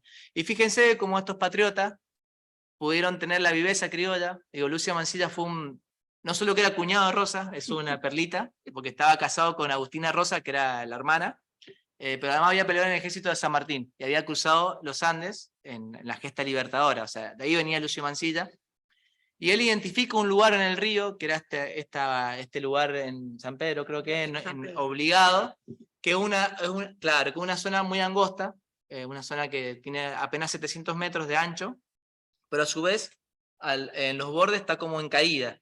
Entonces ellos decían que si se ponían ahí digamos, los ejércitos, las balas le iban a pasar para arriba, no iban a pegarle. Y entonces logran poder construir esas 3 cadenas con las 24 barcazas que cruzaban el río y hacer esa gesta patriótica contra los 2 más grandes potencias, digamos, en ese momento del mundo. Entonces digo, multipliquemos los Lucio Mansilla porque es muy necesario poder retomar esta senda de la soberanía en momentos que, bueno, que estamos tan... que nos sangra el Paraná, o sea, nos sangra la Argentina por nuestros puertos, básicamente, ¿no? ¿Puedo agregar algo más? Sí, por supuesto. Después porque nosotros festejamos como un triunfo que habría que analizarlo, porque lo fue y no lo fue. De la batalla de la Vuelta Obligado viene la segunda batalla, porque ellos siguen avanzando, es la del Quebracho. Vos recién dijiste, Cargill, yo exporté durante 20 años, trabajaba para el gobierno de Cuba. Todas las exportaciones, yo era el controlador. Y cuando hizo la ampliación Cargill del sitio histórico de la Vuelta de Quebracho, por eso se llama la planta del Quebracho, arrancaron los carteles y los trasladaron 500 metros por otro lado, porque ocuparon, vos mirás una foto de arriba y te das cuenta que el lugar para hacer la batalla de Quebracho es donde hoy está Cargill. Ellos llegan a Asunción de Paraguay, los 90 barcos, pero no lograron hacer ventas, que era su objetivo. El pueblo paraguayo se comportó heroicamente con el pueblo argentino y nunca se lo agradecimos, porque cuando escribe la historia Sarmiento y Mitre, nos reconoce ese hecho heroico del pueblo paraguayo que tuvieron que volver los 90 barcos con su carga a Europa. Bueno, motivo por el cual después tenemos la Triple Alianza cuando... Claro, después vamos y lo reventamos. Cuando hicimos esa vergüenza... Le devolvimos la gentileza de la peor manera. De la peor manera. Bueno, ahí hay una frasecita que trajimos para reflexionar ahí de John William Cook, porque bueno, insisto, hay que traer a los luchadores porque eso también está en nuestro ADN, ¿no? En nuestra historia. La estrecha relación entre la unidad nacional y el tráfico es un principio que en nuestro país jamás fue aplicado. Todo tráfico intenso fortalece las relaciones económicas, fomenta el entendimiento político y la unidad nacional. Uno de los medios más eficaces para dominar política y económicamente un país es limitar su soberanía al tráfico. Es decir, procurar que sus medios de comunicación estén en manos extranjeras concentradas y limitadas por él. John William Cook. Bueno, y esto de las palabras de cierre que ya un poquito habíamos estado diciendo, así que bueno, nada, Bueno, eso es lo que habíamos preparado. sí, a ver, empecemos con las preguntas de los que están y veamos también si hay preguntas del chat. Yo lo escuchaba hablar en todos lados, pero me tenía que desasnar y escuchar la realidad y conocer un poco más profundamente. Agradezco, porque creo que hoy voy con las cosas claras para poder, o sea, hablar de esto a toda la gente que hable de Magdalena y no saben lo que es, ¿no? Y la gente a veces habla sin saber y dice que no sirve para nada, sin saber para qué sirve. Como defensora de la industria nacional y que yo siempre estoy hablando del desarrollo productivo argentino, ¿cuánto mejor sería para nosotros, los pymes, poder tener otros costos? Porque todo eso abarataría tanto y seríamos otra vez el gran país que nuestra conductora siempre ha querido, igual que Néstor, ¿no? Entonces yo creo que, como sea, tenemos que lucharlo Y y tenemos que militarlo. ganar. Y Porque todo esto se trunca si no Perdón, ganamos. y tenemos que militarlo, por eso tenemos que militarlo para Sí. poder ganar y que esto Sí. se llegue a un hecho. Obvio. En todo. Así que Desde ahora. en lo personal le agradezco porque esto es está muy bien hecho, está bárbaro. Muchas gracias. No, por favor. Muchas gracias. No sé si alguien quiere hacer una pregunta y veamos, anda fijándote los que pueden ser por Zoom. Sí, Tengo una pregunta con respecto a las multinacionales sí. que bueno, hacen mucho hincapié en que concentran más del 50% de la exportación, bueno, el tráfico, control portuario, de producción, de acopio.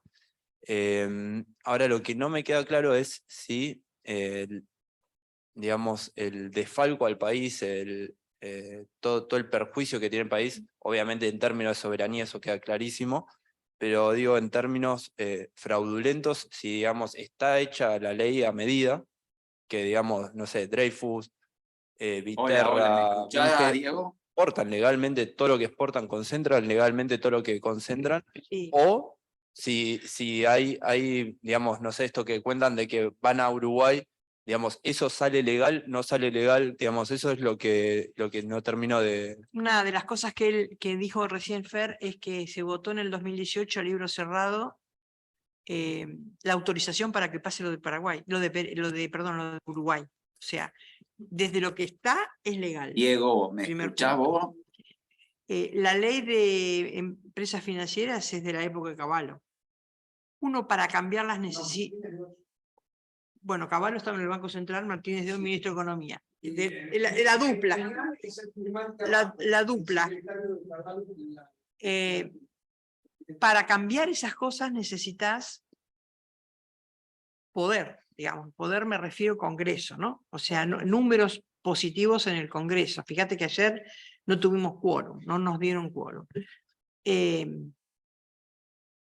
Pero el contrabando no tiene posibilidad. O sea, el contrabando y la ilusión, que es lo que la FIP está ahora con el cuchillo entre los dientes y aduanas siguiéndolo y encontrando en todos lados, eso no tiene respaldo legal. Ahí te podés meter y podés hacer un desastre, encontrarlos y liquidarlos, digamos. Ahora, los puertos se les dio con normas y tienen contratos. Entonces, si vos decís, bueno, no, te saco el contrato, gracias a la forma en que se privatizó, que todos, digamos, los problemas judiciales los vas a discutir a Nueva York, acuérdense de Grierson, entrarías en un incumplimiento de contrato internacional, con lo cual estamos con un problema. Entonces, hay que apretar todo lo que se pueda por el tema de la ilusión, porque eso es, digamos, es ilegal. Ahí tenés ilegalidad. Eso es lo que se puede hacer. Lo otro es que trabajar con mucha tranquilidad, hay que ver de qué manera yo lo que creo es que si está el Canal Magdalena, van a aparecer puertos por fuera de lo que sería el río Paraná, más al sur, van a aparecer. Hoy no conviene, porque si tenés que ir hasta por Uruguay, después tenés que volver.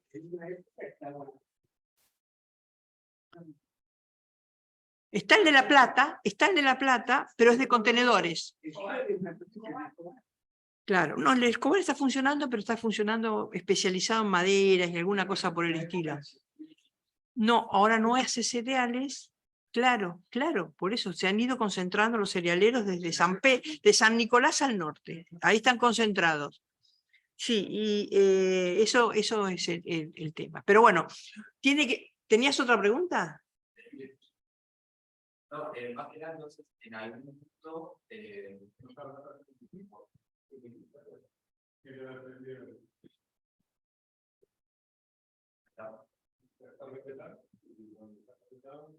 Ahí está.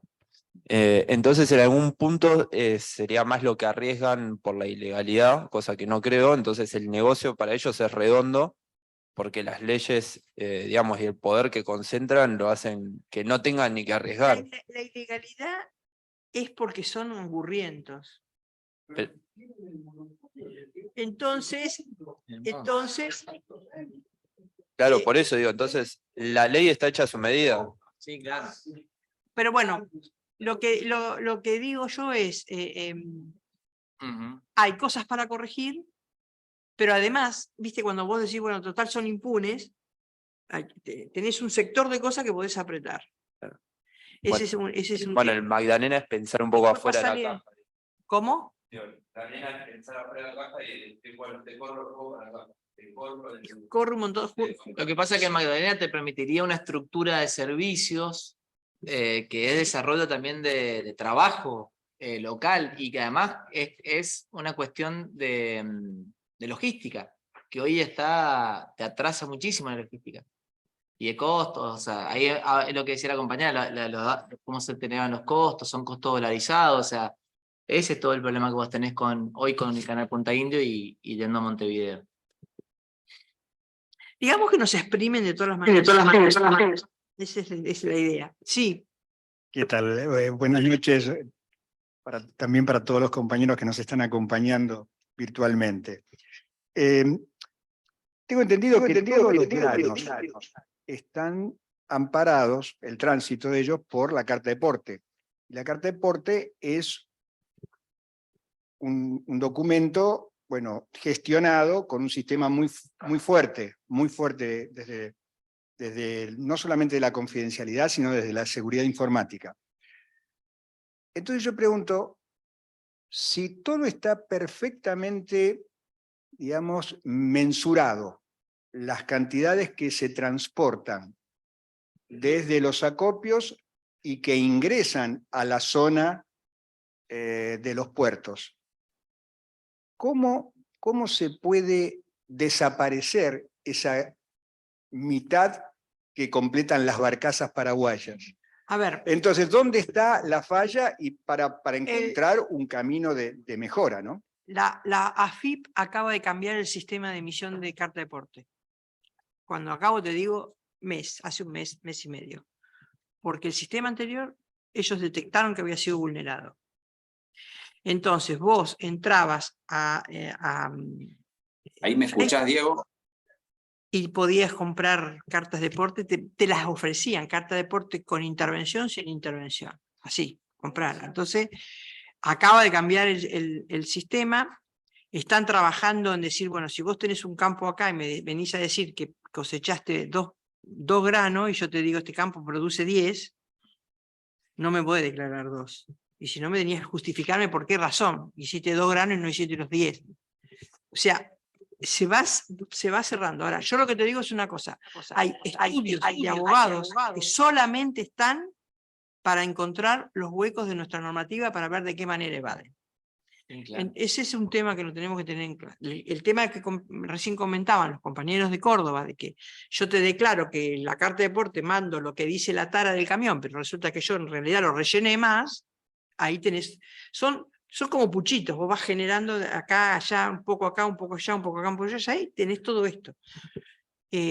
Así que hay un tema digamos, de silos regionales o de campos que hay un pensamiento evasor. Digamos. Mirá, yo les voy a contar una cosa. Yo en un momento determinado habíamos decidido, fíjate que habíamos decidido en el SENASA, estoy hablando, yo era de gerente general en ese momento, 2008, 2009, 2010, habíamos empezado a hacer programación presupuestaria, programación en realidad, planes y programas estratégicos técnicos unidos al presupuesto y a la ejecución presupuestaria. Que era una situación nueva para el SENASA, y queríamos hacer control de comandos y control a través de procesos para ver de dónde tenías los problemas, etcétera, etcétera. Entonces el mambo de los control de mando, etcétera. Yo digo, no sé nada de esto, entonces no puedo ni hablar en propiedad. Entonces busco quién estaba haciendo la capacitación, la estaba haciendo IDEA. IDEA, que es de las grandes empresas, ¿no? Entonces me inscribo, pago el curso y voy 2 días de curso en IDEA. Yo la única pública, el resto eran los gerentes de calidad y los gerentes de planificación de las grandes multinacionales, ¿no? Incluida en ese momento todavía YPF no había sido renacionalizado, o sea, incluida YPF.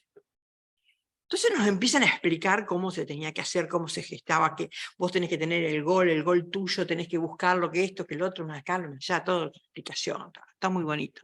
Entonces levanta la mano el IPF y le dice, mire, yo está todo bien, mi problema es que a mí el gol, lo que a mí me están pidiendo ahora como objetivo prioritario es que no venda nafta, así queda para exportar.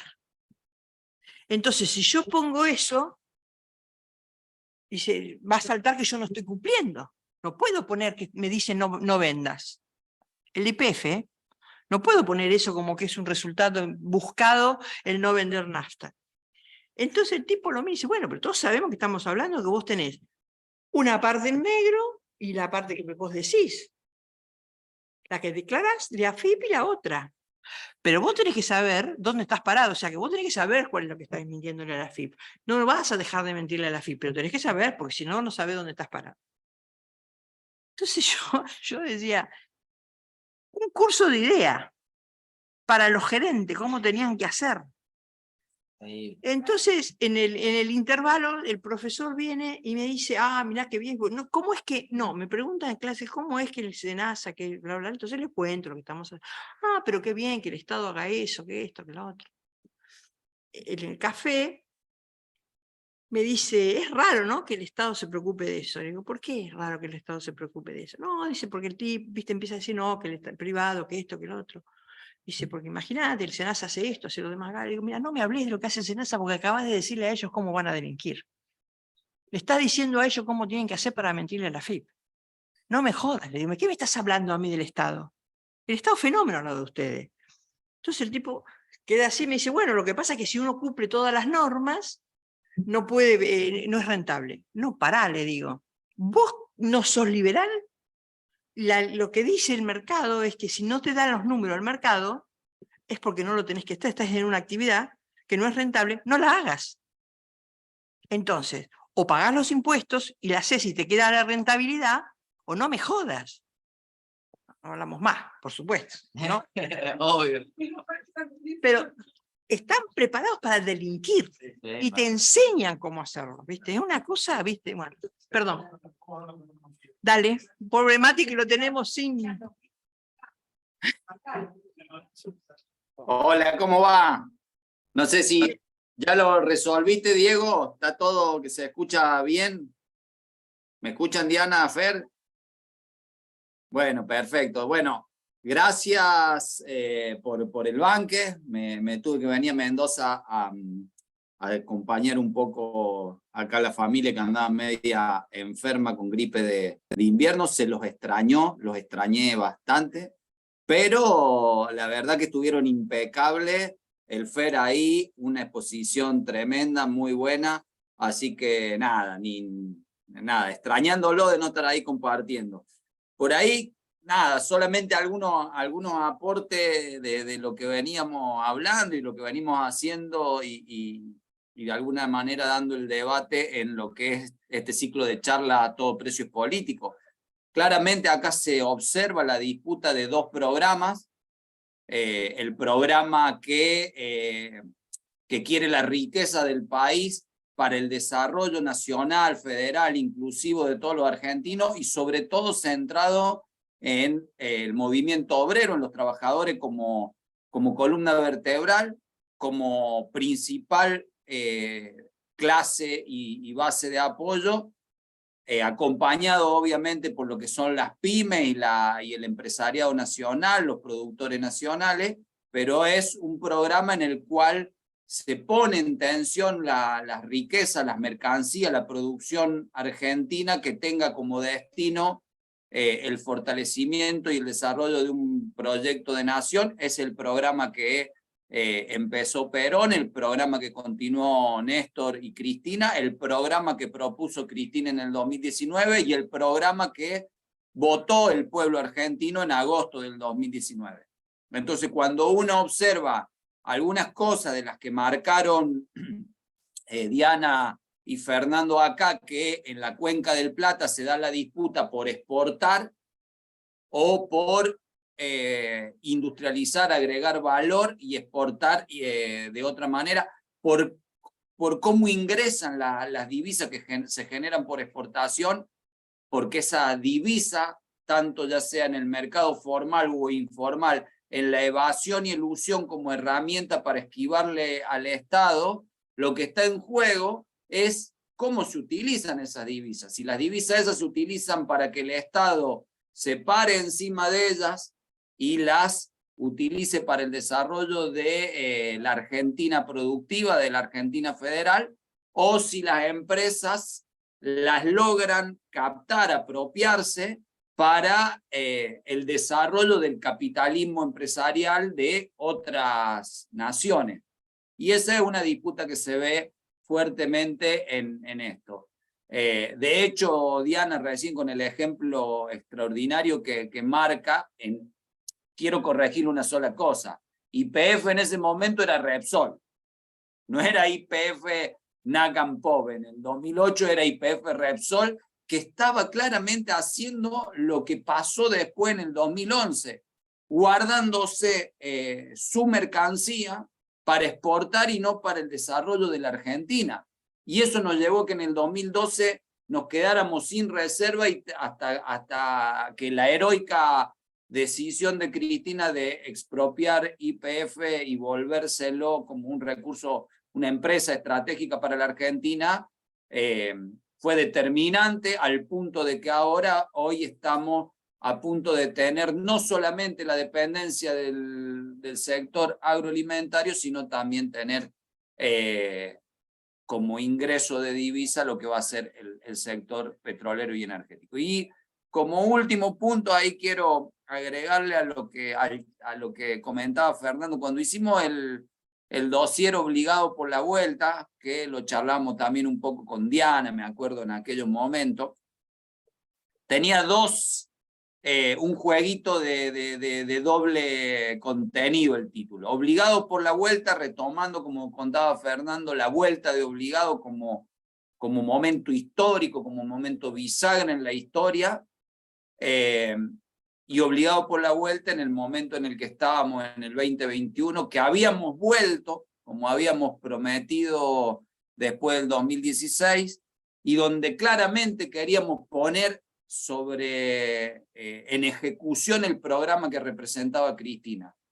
Bueno, evidentemente hay cosas con las que uno no puede resolverla, que son cuando una persona, socio de un programa, decide llevar adelante otro programa, y eso nos pasó con Alberto Fernández, que decidió no cumplir el programa de Cristina Fernández de Kirchner y de todo el conjunto del campo nacional y popular, como sí lo hizo Sergio Massa, y de hecho hoy lo está empujando en parte.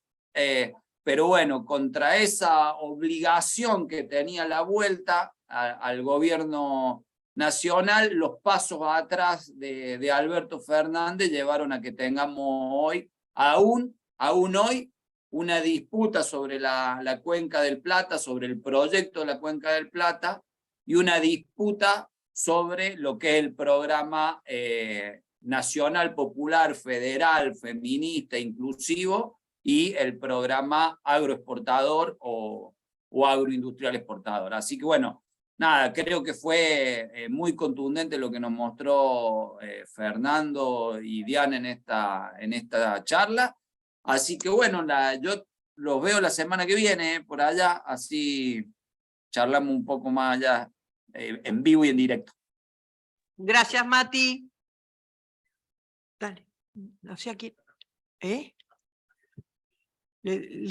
José, ¿querés hablarme? Me están diciendo que pediste la palabra, dale.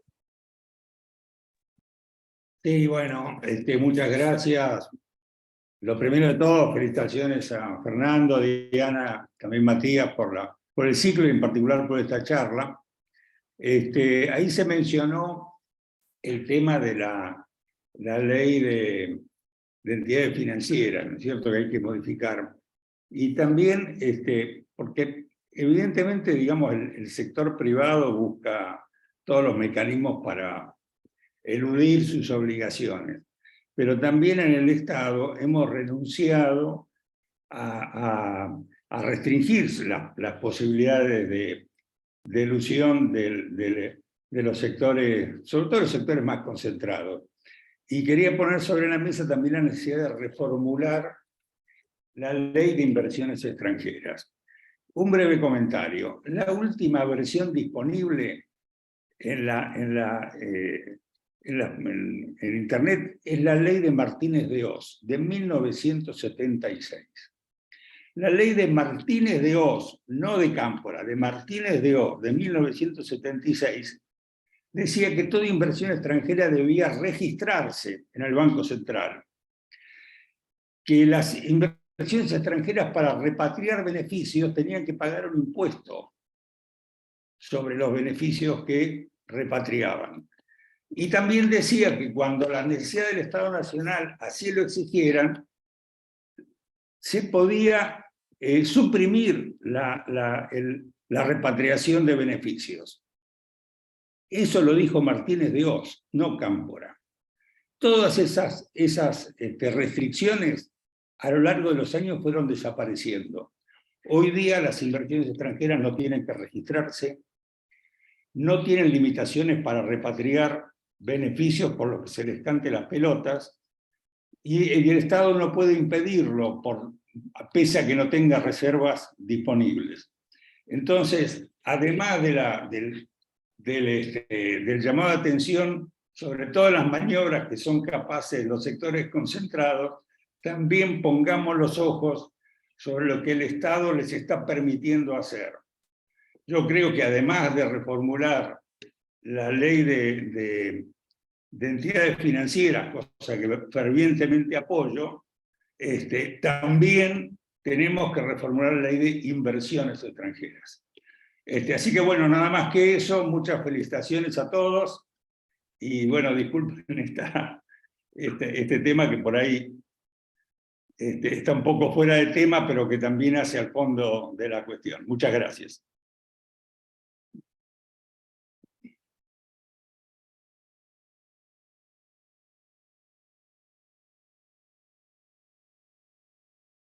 Todo.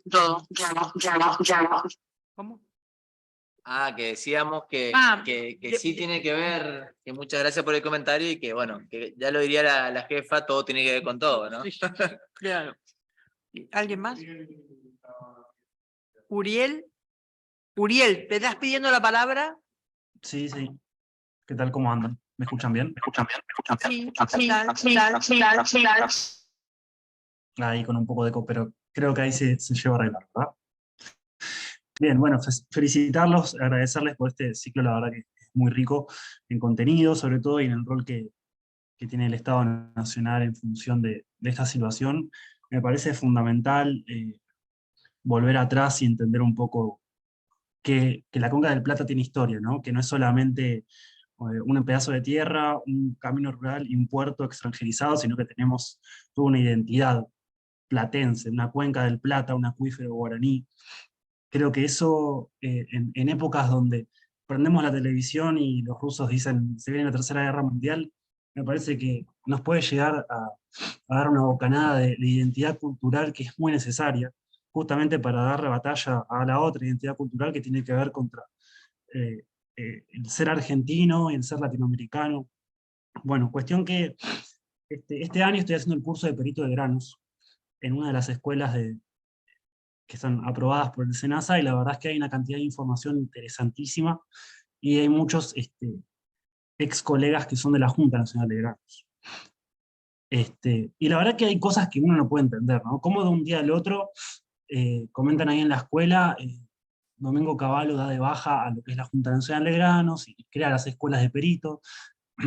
Y lo que estoy entendiendo es que todas las multinacionales se quedan con todo ese labor que tiene que ver con la calidad del grano, y que se queda con toda esa cuestión que, si uno bucea rápidamente, ¿no? Pues, Uruguay, Brasil y Paraguay tienen también sus escuelas de perito de grano.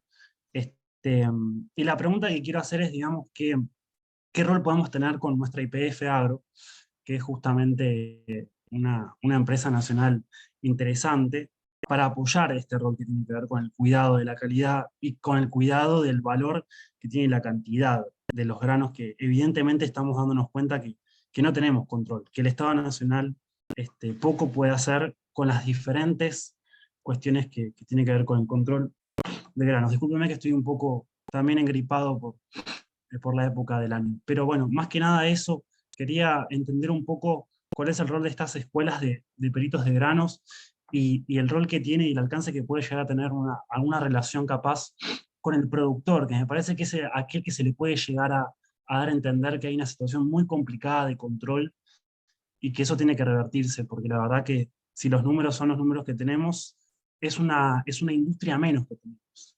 Es como que cada uno, bueno, quiera ir a Vaca Muerta a sacar su gas y sacarlo por cualquier lado, ¿no? Entonces perderíamos toda una chance nacional muy grande y me parece que, bueno, todavía estamos a tiempo. Eso es un poco, digo. Muchísimas gracias, compañeros. ¿Puedo responderle? ¿Me dejan responderle ahí? Bueno, nada, me pareció interesantísima la pregunta de Uriel.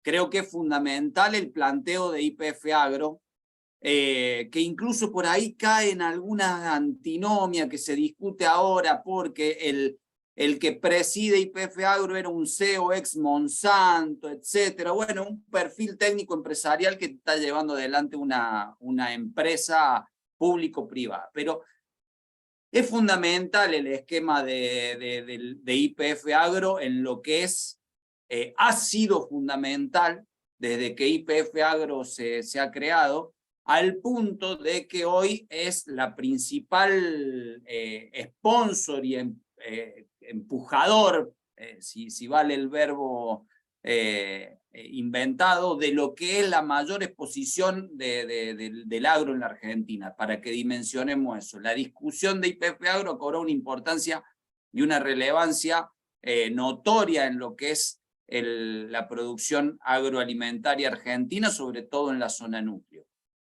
Y eso se debe a que va creciendo en cuanto a lo que es un lugar donde no hay discusión, que es el desarrollo de la producción agrícola en la pampa húmeda. Como lo hemos marcado en el ciclo de charla, desde la primera a la última, el desarrollo de la producción agroalimentaria en la zona núcleo no está en discusión, se promueve ese desarrollo e incluso, como se lo mostraba la charla anterior, el sector financiero hace uso de la capacidad productiva de la agricultura extensiva para generar riquezas propias del sistema financiero. O sea, eso está en desarrollo y se ha generado una estructura en YPF Agro que abona a ese proyecto que permite el desarrollo.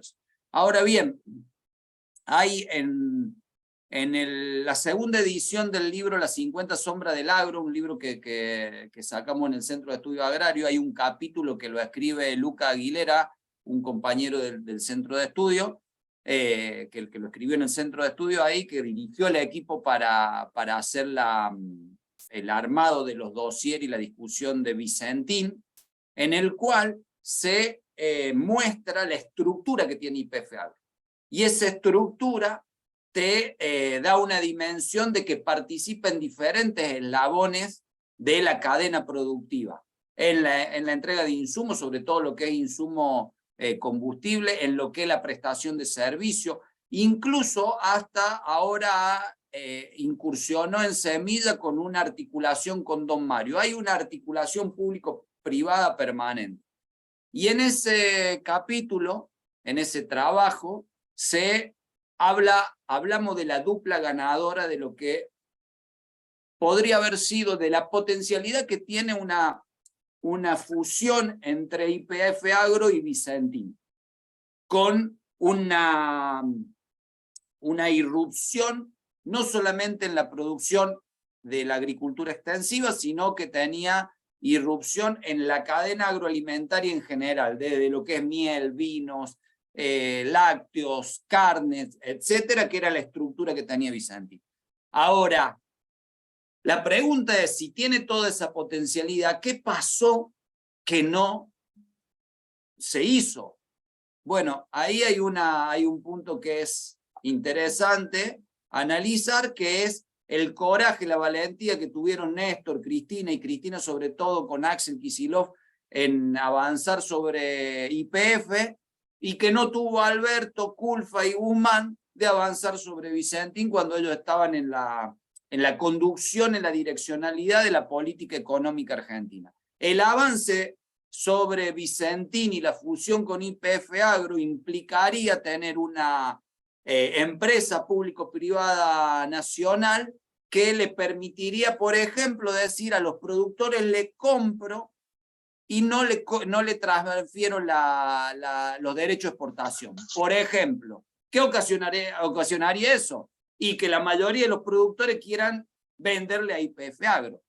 Por ejemplo, ¿qué otra cosa podría ocasionar? Que YPF Agro comercialice directamente con las empresas de China o de Europa. ¿Y qué otra cosa muy, muy importante? Es que Vicentín tenía la mayoría de la planta Renova, la planta más grande de industria aceitera del mundo, en la cual entró en disputa con lo que fue Glencore / Viterra, transformada en Viterra, y ahora que se la está apropiando Bunge, que Bunge la está cerrando.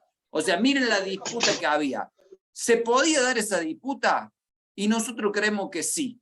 ¿Se podía ganar esa disputa? Nosotros creemos que sí. Pero hubieron unas decisiones que claramente no quisieron dar esa disputa. Por ejemplo, dejarnos, en vez de pedirnos que salgamos a la calle a bancar Vicentín, mandarnos a que nos quedemos en la casa, mientras la derecha sí sacaba a la calle a la gente diciendo todos somos Vicentín. Bueno, creo que esas son cuestiones con el diario del lunes, pero me parece que es necesario pensar, o sea, es casi que imprescindible pensar un programa político, económico, nacional, popular, inclusivo, sin contar con la estructura de YPF Agro en lo que es materia agroalimentaria. ¿Ahora? No sabíamos cómo hacer para cortarte, Matías, porque estás spoileando todo el jueves que viene, completo. Bueno. Ha sido una de espolearse en todas las charlas. A ver, no llegamos, tenemos que estar cerrando. Todas las preguntas, por favor, nos las hacen llegar y los primeros 15 minutos del jueves que viene le vamos a sacar 15 minutos a Matías para contestar todas las preguntas que haya el jueves que viene, por favor, porque estamos, digamos, muy sobre la hora y si no nos van a matar acá todos los días. Tenemos más del tiempo que nos dan.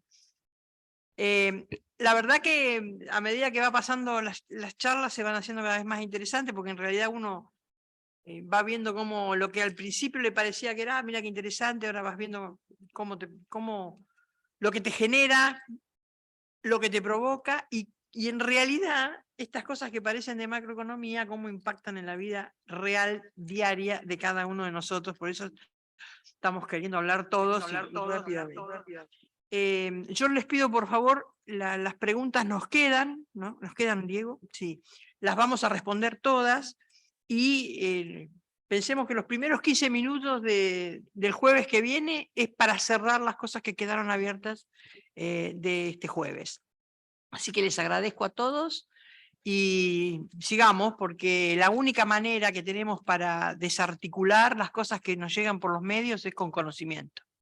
Necesitamos conocimiento para que no nos envuelvan con cosas que de pronto uno dice, ah, mira, capaz que tienen razón. No, no tienen razón, entonces es bueno, el conocimiento es lo único que nos va a permitir trabajar la campaña, es lo único que nos va a permitir aclararle a los compañeros, aclarar al vecino, etcétera, etcétera. Así que bueno, los esperamos el jueves que viene es modelo agropecuario, por eso Matías nos estuviste spoileando la charla que vos mismo vas a dar la semana que viene.